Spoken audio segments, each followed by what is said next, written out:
मित्रों, एक समय की बात है जब देवर्षि नारद नारायण नारायण का जाप करते हुए वैकुंठ में आते हैं। तब वे भगवान श्री हरि और माता लक्ष्मी को प्रणाम करते हुए बोले, हे प्रभु, आज मैं जब पृथ्वी लोक पर भ्रमण कर रहा था तब देखा कि कोई स्त्री अपने पतिव्रता धर्म का कठोर रूप से पालन कर रही थी।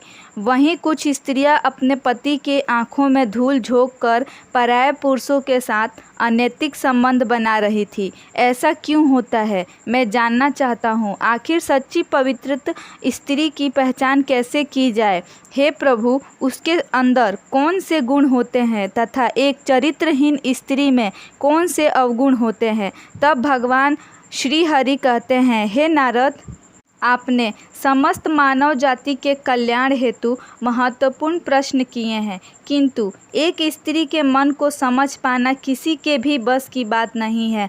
आपको इस प्रश्नों के योग्य उत्तर देवी लक्ष्मी ही दे सकती है। हे लक्ष्मी, मैं आपसे निवेदन करता हूँ, आप हमारे परम भक्त देवर्षि नारद की जिज्ञासा को शांत कीजिए और उनका मार्गदर्शन कीजिए। तब देवी लक्ष्मी कहती है, प्रभु, आपकी आज्ञा से मैं अवश्य ही नारद, जिस भी नारी के अंदर यह 3 लक्षण होते हैं उस स्त्री का वंश शुद्ध होता है, उसके घर पर लक्ष्मी निवास करती है, उस नारी के पति के साथ ही पितृ के भी इन दोनों कुल के लोगों को स्वर्ग की प्राप्ति होती है। जो स्त्रियां पतिव्रता होती है वह मृत्यु के पश्चात विष्णु लोक को प्राप्त होती हैं।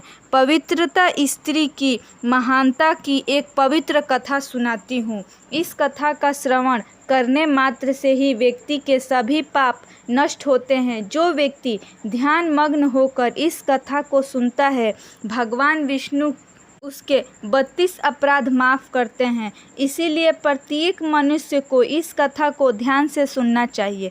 दोस्तों, देवी लक्ष्मी कहती है, हे देवी नारद, प्राचीन काल की बात है। मध्य देश में एक अत्यंत शोभायमान नगरी थी।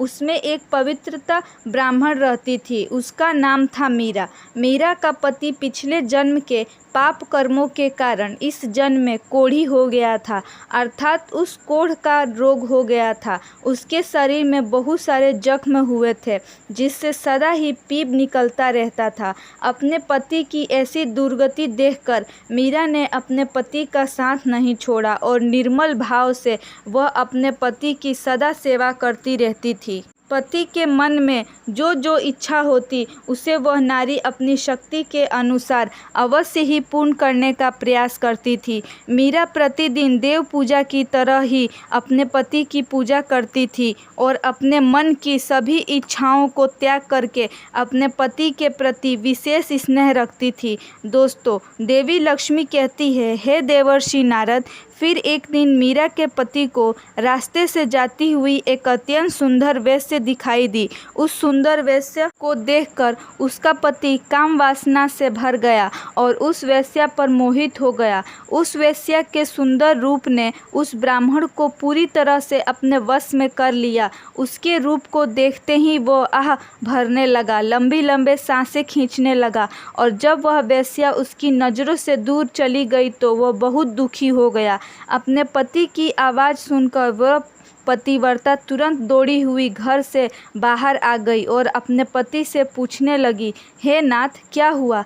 आप इतना उदास क्यों हो गए हैं? जो कष्ट है मुझे बताइए। जो भी कार्य हो आप मुझे बताइए, वह मैं पूर्ण करने का अवश्य प्रयास करूँगी। प्राणनाथ, एकमात्र आप ही मेरे गुरु हैं, प्रियतम हैं। पत्नी के इस प्रकार से पूछने पर उसके पति ने कहा, हे प्रिय, मुझे जो चाहिए वो तुम मुझे नहीं दे सकती। तुम ही क्या, कोई भी मुझे नहीं दे सकता। इसीलिए उस पर व्यर्थ बात करना उचित नहीं है, इसीलिए तुम रहने दो। फिर वह पतिव्रता बोली, हे नाथ, मुझे विश्वास है कि मैं आपके कार्य को अवश्य सिद्ध कर सकती हूँ।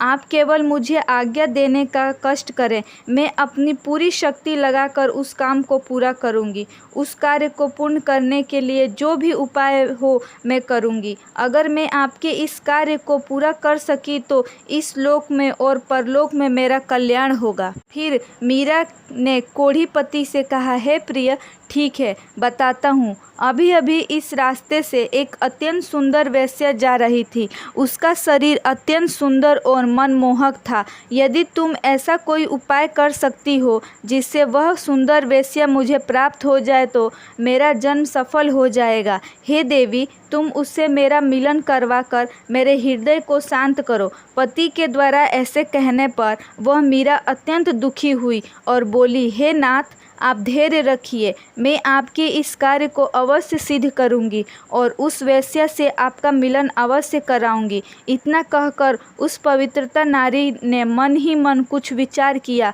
और फिर रात्रि के अंतिम पहर में उठकर वह गोबर और झाड़ू लेकर घर से चली गई। दोस्तों, देवी लक्ष्मी कहती है, हे देवर्षि नारद, जाते समय उसके मन में बड़ी प्रसन्नता थी। फिर वह उस वेश्या के घर पर पहुंच गई और उसने उस वेश्या के घर के आंगन में झाड़ू लगाया और गोबर से लीपकर उसका आंगन अत्यंत सुंदर बना दिया और लोगों की नज़र पड़ने से पहले ही शीघ्रता से अपने घर को लौट कर आ गई। इस प्रकार से उस पवित्रता स्त्री ने 3 दिनों तक उस वेश्या के घर के आंगन में झाड़ू लगाया और गोबर से लीपकर उसका आंगन स्वच्छ किया। उधर वह वेश्या अपने आंगन को देखकर अपने सेवक से पूछने लगी, अरे वाह, आज आंगन की इतनी बढ़िया सफाई किसने की है? इसने भी मेरे आंगन स्वच्छ किया है, मैं उसकी इच्छा पूर्ण करूंगी। फिर वेश्या के सेवक ने कहा, हे वेश्या, घर के आंगन की सफाई तो हमने नहीं की, हमारे जागने से पहले ही कोई इस आंगन की सफाई करके चला जाता है।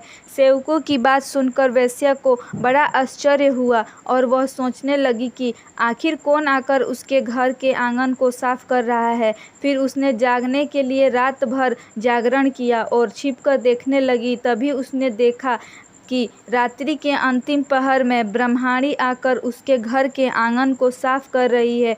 दोस्तों, देवी लक्ष्मी कहती है, हे देवर्षि नारद, ब्रह्माणी को देखते ही वह वेश्या बोली, हाय हाय, ये देवी, आप यह क्या कर रही हो? क्यों मुझ पापी स्त्री के घर का आंगन साफ कर रही हो? मुझे क्षमा करो, आप यह काम मत करो। इतना कहकर उस वेश्या ने उस ब्राह्मणी के पैर पकड़ लिए और कहा, हे पवित्रता, आप क्यों मेरी आयु, यश, संपत्ति, कृति का विनाश करने की चेष्टा कर रही हैं? मैंने कौन सा अपराध किया है? हे साध्वी, आपको जो चाहिए वह मांगो, मैं बिना सोचे ही आपको दे दूंगी, किंतु आपको यह कार्य शोभा नहीं देता। तब उस पतिव्रता ने उस वेश्या से कहा, हे सुंदरी, मुझे धन की लालसा नहीं है, किंतु तुम ही से मुझे कुछ काम है। यदि तुम करोगी तो मैं बताती हूँ। यदि तुम उस कार्य को पूर्ण करोगी तो मेरे मन को शांति मिलेगी और तभी से समझूंगी कि तुमने मेरा सारा मनोरथ पूर्ण कर दिया। वो वेश्या बोली, हे पतिव्रता, आप जल्दी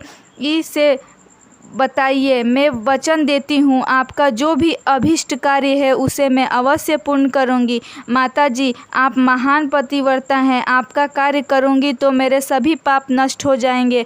आपके चरण छू लेने से ही मैं पाप से मुक्त हो चुकी हूँ। कृपया आप जल्दी बताइए, मैं आपकी किस प्रकार से मदद कर सकती हूँ। फिर उस पतिव्रता ने शर्माते हुए कहा, हे सुंदरी, कुछ दिनों पहले मेरे पति की नज़र तुम्हारे शरीर पर पड़ी थी, जिसे देखकर वे तुम्हारे शरीर के मोह में पड़ गए हैं और तुमसे मिलने की इच्छा कर रहे हैं। इतना सुनकर वह वेश्या चौंक गई और कुछ क्षणों तक विचार करने लगी। उसे उस दुर्गंध युक्त कोढ़ी पुरुष के साथ संबंध बनाने की बात सोचकर वह बड़ा दुख होने लगा और वेश्या उस पतिव्रता से बोली, हे देवी, अगर तुम तुम्हारे पति को लेकर मेरे घर पर आ जाओगी तो मैं एक दिन के लिए उनका इच्छा अवश्य पूर्ण करूंगी। तब उस पतिव्रता ने कहा, हे सुंदरी, मैं आज रात को ही अपने पति को लेकर तुम्हारे घर पर आ जाऊंगी और जब वे तुमसे खुद की तृप्ति करके संतुष्ट हो जाएंगे तब मैं फिर उनको अपने घर वापस ले जाऊंगी। तब वेश्या बोली, हे पतिव्रता, तुम शीघ्र ही अपने पति के घर पर चली जाओ ताकि कोई तुम्हें यहाँ पर ना देखे और आधी रात को अपने पति को लेकर यहाँ पर चली आओ। मैं तुम्हारी इच्छा अवश्य पूर्ण करूँगी। दोस्तों, देवी लक्ष्मी कहती है, हे देवर्षि नारद, फिर वो पतिव्रता नारी अपने घर पर चली गई और अपने पति को सारी बात बता दी कि वह आज रात को उसे उस वेश्या के घर ले जाएगी। फिर वह कोढ़ी अपनी पत्नी से बोला, हे प्रिय, मैं उसके घर पर कैसे जाऊंगा? मुझसे तो चला भी नहीं जाता। फिर किस प्रकार से यह कार्य पूरा हो पाएगा। तब पतिव्रता बोली, हे प्राणनाथ, आप चिंता ना करें, मैं आपको अपनी पीठ पर बिठा कर लेकर जाऊंगी और जब आपका कार्य पूर्ण हो जाएगा तब आपको वापस ले आऊंगी। इतना सुनकर वह ब्राह्मण बहुत खुश हुआ और अपनी पत्नी से बोला, हे कल्याणकारी, तुम एक महान नारी हो, तुमसे मैं अति प्रसन्न हूँ। तुम्हारे कारण मेरा कार्य पूर्ण हो जाएगा। तुमने आज जो काम कर अपने पति के लिए किया है, ऐसा काम संसार की कोई नारी नहीं कर पाएगी। हे देवी, तुम धन्य हो। फिर रात हो गई और वह पतिव्रता ब्राह्मणी अपने पति को पीठ पर बिठाकर ले जाने लगी। रास्ते में एक जगह पर परम तेजस्वी मांडव ऋषि को गलती से चोर समझकर राजा ने शूल पर चढ़ाया हुआ था।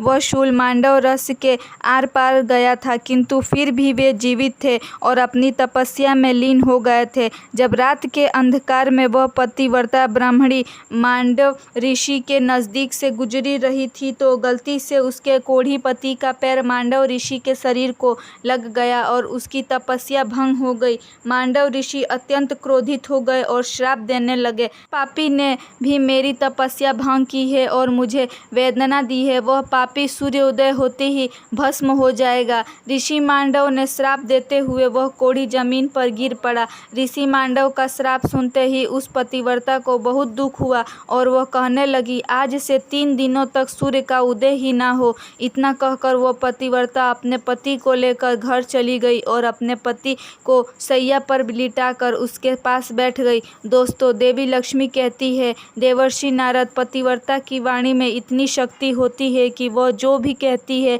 वो सत्य हो जाता है और पतिव्रता के कहने पर साक्षात सूर्य देव को भी उनकी इच्छा का पालन करना पड़ता है, क्योंकि स्वयं भगवान विष्णु ने ही पतिव्रता स्त्रियों को यह वरदान दिया है कि वे जो बोलेंगी वो अवश्य ही सिद्ध हो जाएगा। फिर 3 दिनों तक सूर्योदय नहीं हुआ। सारा संसार अंधकार में चला गया और तीनों लोकों में इसकी खबर फैल गई। यह दृश्य देखकर सभी देवता ब्रह्मा जी के पास गए और सूर्य के उदय न होने का कारण पूछने लगे। तब ब्रह्मा जी ने देवताओं को उस ब्राह्मणी और मांडव ऋषि का सारा वृतांत सुना दिया। दोस्तों, देवी लक्ष्मी कहती है, देवर्षि नारद फिर भी देवता ब्रह्मा जी के साथ दिव्य विमान में बैठकर उस पतिव्रता नारी के घर के पास चले गए और ब्रह्मा जी ने उस पतिव्रता नारी से कहा, हे माता, तुम्हारे कहने से सूर्य का उदय होना रुक गया है, जिससे संपूर्ण सृष्टि खतरे में आ गई है। प्राणियों का जीवन दुष्कर्म हो गया है। तुम कृपा करके अपने वचन पीछे ले लो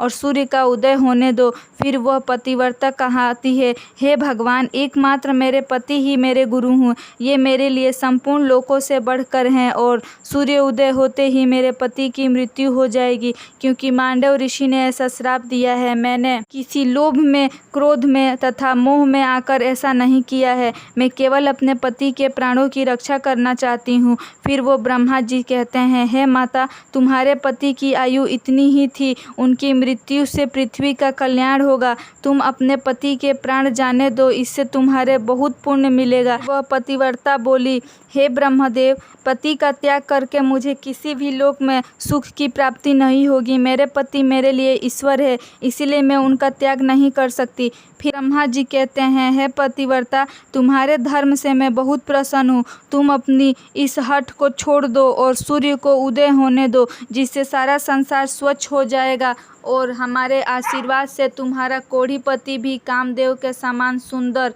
हो जाएगा। दोस्तों, देवी लक्ष्मी कहती है, हे देवर्षि नारद जी, ब्रह्मा जी द्वारा ऐसा कहने पर उस पतिव्रता ने थोड़ी देर विचार किया और उसके बाद हाँ कहकर स्वीकृति दे दी और फिर सूर्य का उदय हुआ।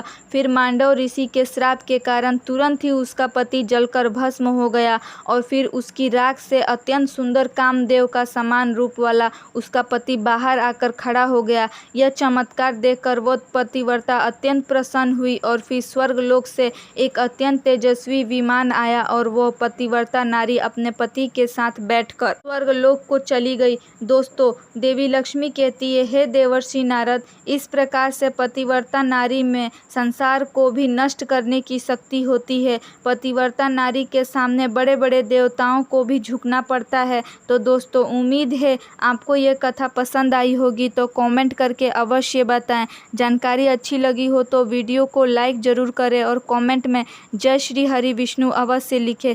साथ ही चैनल को सब्सक्राइब करें। आप सभी का धन्यवाद।